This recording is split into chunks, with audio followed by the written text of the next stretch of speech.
Hello and welcome to week 3 of Contracts Law. I'm Professor MacDougall, and this week we are going to be moving ahead. We have done chapter 11. Last week we did chapter 12, and we are into chapter 13. When we finish chapter 13, later this week, probably on Thursday, I will be sending you your first exam. I want to touch on, in chapter 12, I want to talk about an assignment that you were given last week on the case of Lucy versus Zimmer. You were to read the case and then answer the questions at the end of that case under critical thinking. I just want to address, if you don't remember, Lucy versus Zimmer, a landmark case decided by the Supreme Court of Appeals in Virginia in 1954. It seems like an old case, but the principles in that case are still relevant today. Remember, chapter 12 talks about agreement, one of the requirements in a valid, enforceable legal contract. And so with Lucy versus Zimmer, if you remember the background and the facts, Lucy is the plaintiff, meaning that's the person who filed suit against Zimmer. And the issue here was that Lucy was asking the court to order the Zimmers to sell their property, known as Ferguson Farm, to the Lucys. And they wanted it for $50,000.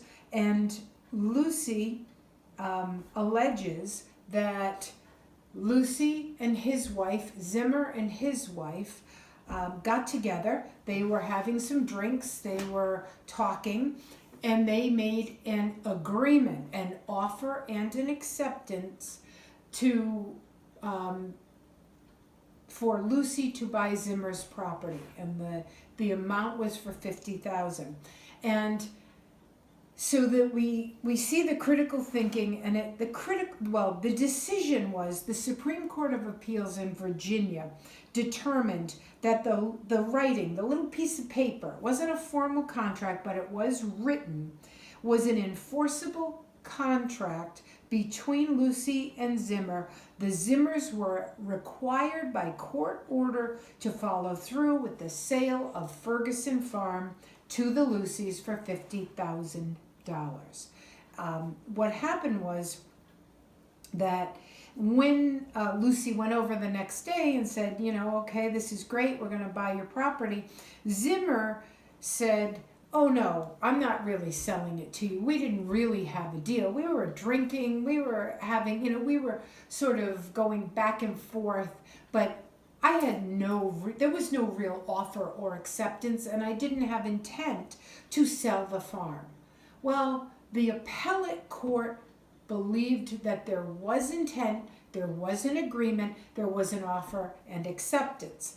And I think that it's important to note that I think that one of the things the appellate court relied on was the fact that both Lucy and Zimmer, two men, having this agreement, making this offer and acceptance. Then, before they finalized it here that night, they both called their wives over to involve their wives and let them know what was going on and what they were doing. That act, I think, became one of the most compelling pieces of evidence in this case to convince the court that they were serious and that they had made an agreement, and in fact, their wives also agreed to this. Now, your assignment was to look at the critical thinking and answer the question. And the question under critical thinking for Lucy versus Zimmer asks, what if the facts were different? It says, suppose that the day after Lucy signed the purchase agreement, he decided he didn't want the farm after all, and Zimmer sued Lucy to enforce the contract. Would this change in the facts alter the court's decision that Lucy and Zimmer had created an enforceable contract? Why or why not? Well, here's the thing. the facts of what happened with an offer and acceptance, calling over their wives, coming to an agreement on price, was exactly the same. If either of them changed their minds, I don't think it would make any difference. It was at the time they entered into a contract. Did they enter into an actual contract? Was their intent? Did they make an agreement and have a meeting of the minds with an offer and an acceptance? And I don't think whether it was Lucy or Zimmer who the next day wanted to back out of it, that would have made a difference with the appellate court. That they're going to look at the time that the potential contract was entered into, see if they think the terms were all there. And remember, this was for the sale of land. You will learn as you go through these chapters, and when we get to studying the statute of frauds, that an interest in land, the sale of land, is required to be in writing. It isn't necessarily required to be a fancy contract. They had the terms written down, and the terms were definite enough and signed by the parties, and therefore the court found it was an enforceable contract. And of course, that's how you want to go through and evaluate these cases. And those are the steps that the courts will go through when they get a case before them, making that same decision. So in the critical thinking assignment, no, I don't think it matters who changed their mind. As long as the facts of their agreement stayed the same, then the court was going to find it was an enforceable contract. Okay, this week we're going to get more deeply into chapter 13, which is the chapter on consideration. Consideration also part of what is required for a legally enforceable contract, and we're going to talk about the elements of consideration in this chapter, which are going to be broken down into two parts. That there must be legally sufficient value. Consideration is what each party gets out of a contract, and as long as there is consideration, one thing I want to make clear is courts are not usually going to judge like, oh, you could have gotten more for the farm, or you could have, gotten more. You really didn't get very much. Courts don't want to get involved in what agreement you've agreed to. What they want to do is make sure that there is existing consideration of some kind. They're not going to evaluate whether they think you could have gotten more. They're just going to see, was there something of legally sufficient value that the parties entered into the contract, getting, and a bargained for exchange. Your assignment this week is going to have to do with the case of Hammer versus Sidway. Hammer versus Sidway in chapter 13 is, again, another old but landmark case that still is important today and enforceable today. This particular case was from 1891. It was decided by the Court of Appeals in the state of New York, and it is still good law today. What was this about? Well, this is an interesting case because it was the story, and their last name is Story, but it is the story of the Story family. There was an uncle, William Story Sr., and he is the uncle of a young man who is named after him, who also goes by William Story, same middle initial, the second. And the uncle, because his nephew was named after him, wanted to be sure that his nephew had a good reputation in the community. Because if his nephew did not have a good reputation in the community, and because they shared the same name, it might reflect poorly on the uncle, or people might think it actually was the uncle who did something, say, illegal or immoral.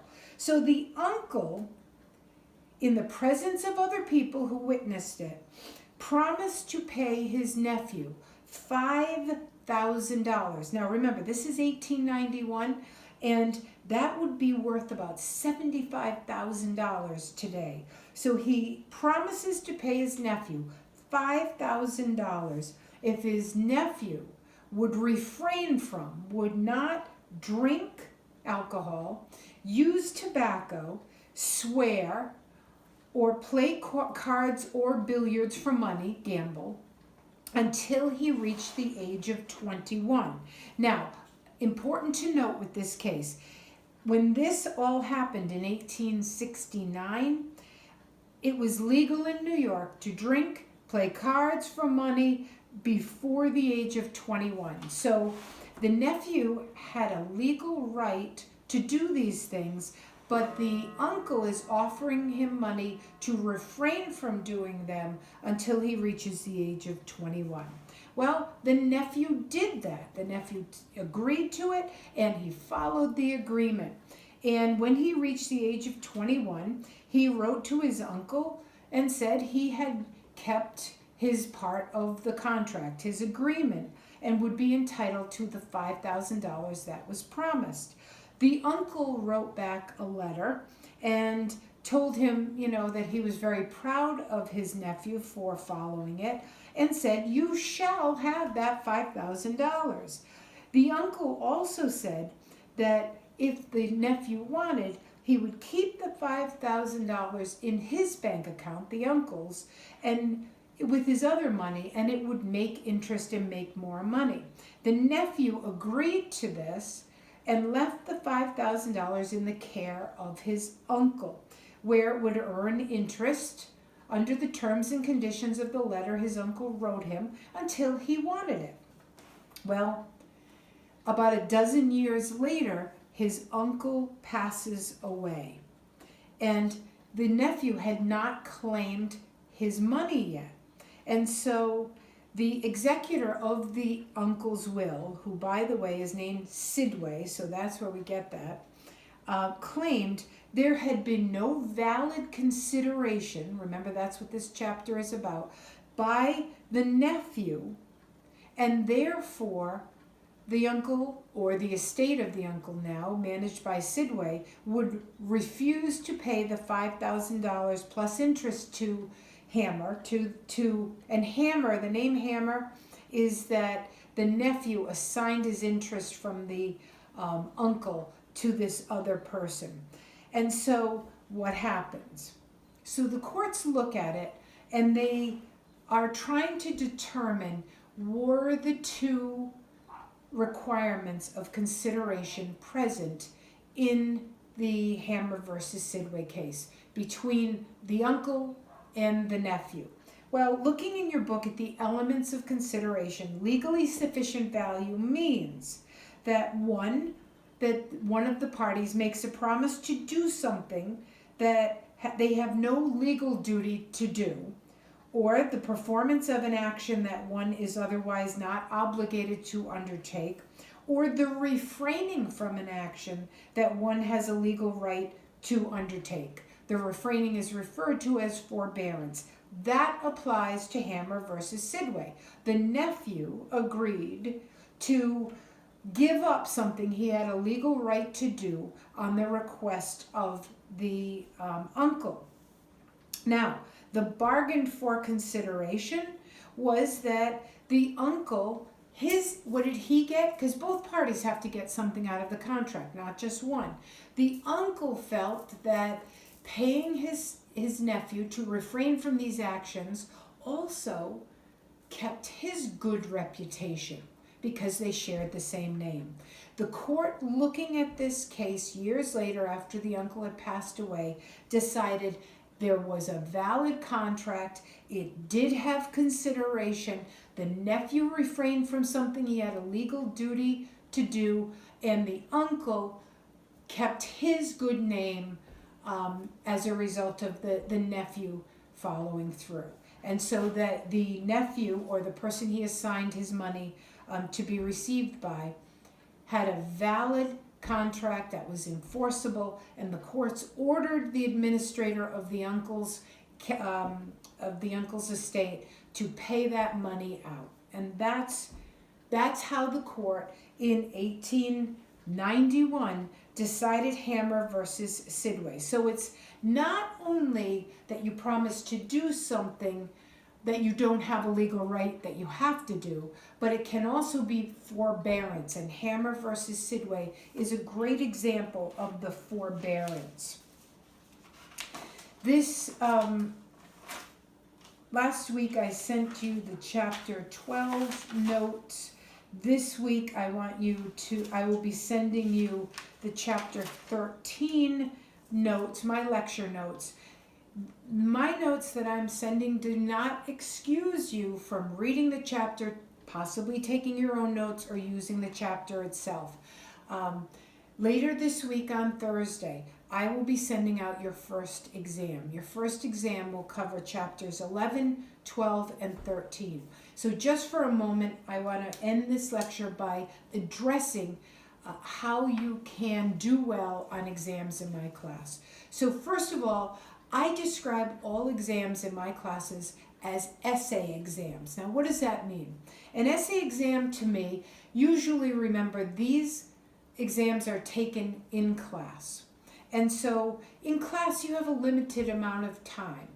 In a normal class that meets twice a week during a regular semester, you meet for an hour and 15 minutes and a total each week of 2.5 hours.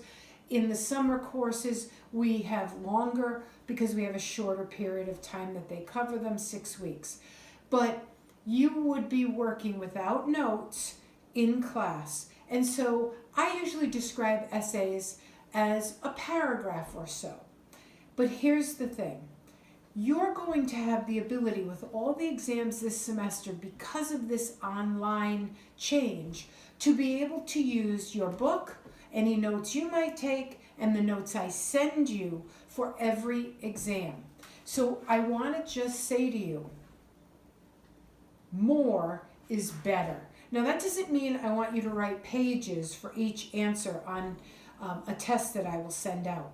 But you have the ability to use all the information to answer these questions and to get high grades, possibly 100 on every one of these exams, and get an A in this course. So I want to really emphasize how important it is not to rush through the exams, to make sure and check each and every essay answer you write, to write in great detail, to fully answer the question, and be certain you read the question carefully. I can't tell you how many times in my career at CCRI for 26.5 years that a student writes a beautiful, long, detailed essay, but they didn't understand the question. They didn't carefully read the question. Also, if a question has several parts to it, I'm prompting you as to what I want you to talk about in your essay answer. So please, with each test this semester, including the first test, be very careful, be very detailed, be very specific, and I would rather you write more detail than less detail. But be sure you are giving me definitions, legal terms, all of those things, because that's what's going to get you more points for each one of your answers. Now, if you see that a particular essay might say worth 20 points, if it says that, that means that I think there is twice as much information, because usually my exams are 10 essay questions. Now, that may or may not be the case. However, if there are 10 questions, they're going to each be worth 10 points. If there are less, some of them will be 20-point questions. So notice, because if something is a 20-point question, I will tell you this is worth 20 points. And that is because I recognize I'm looking for at least twice as much information in your answer. So those are tips on how to do really well in my class this semester. And you have the added resource of using everything at your disposal, from your book to your own notes to my lecture notes, and the ability to do really well and take the time. Don't rush through these exams. Be sure you are completing them and that you are putting the time in and the detail and using legal terminology. Okay, so I hope you are doing well. I hope you are enjoying the weather we've been having. It's a little chilly, but it has been sunny, and we're supposed to have some sun, more sun and maybe warmer temperatures this week.